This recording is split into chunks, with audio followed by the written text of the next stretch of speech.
Hey everybody, Marky here from John 1911. There's always something going on over here at the armory.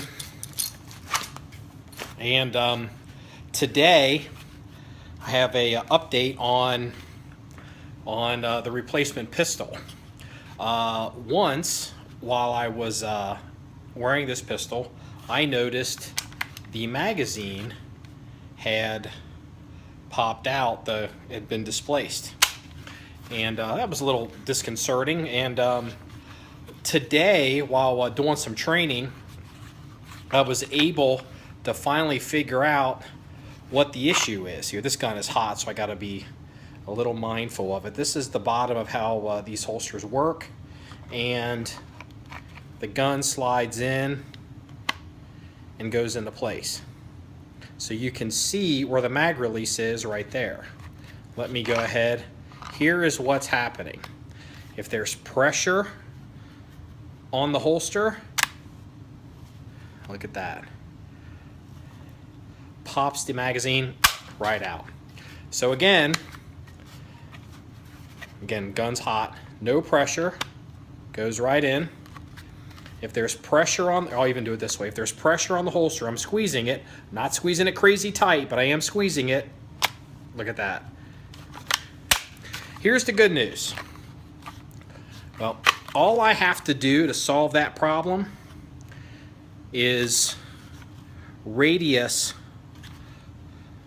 this little rounded part right here. Just need to straighten that out.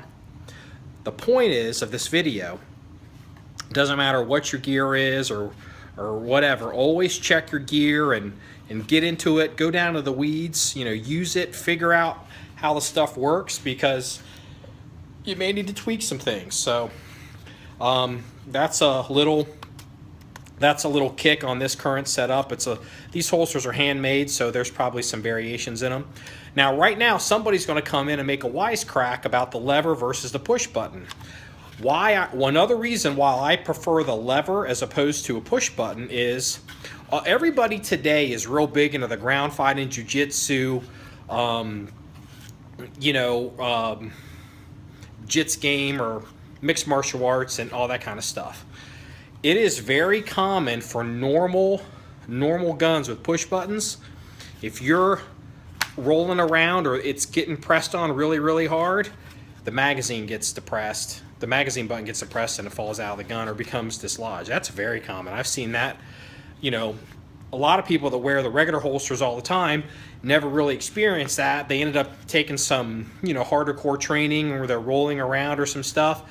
First thing they discover is, boop, their magazine's coming out of their gun. So I've actually even seen it where somebody was on someone else's back, backed up, slammed them into a wall, and it caused enough of a pressure.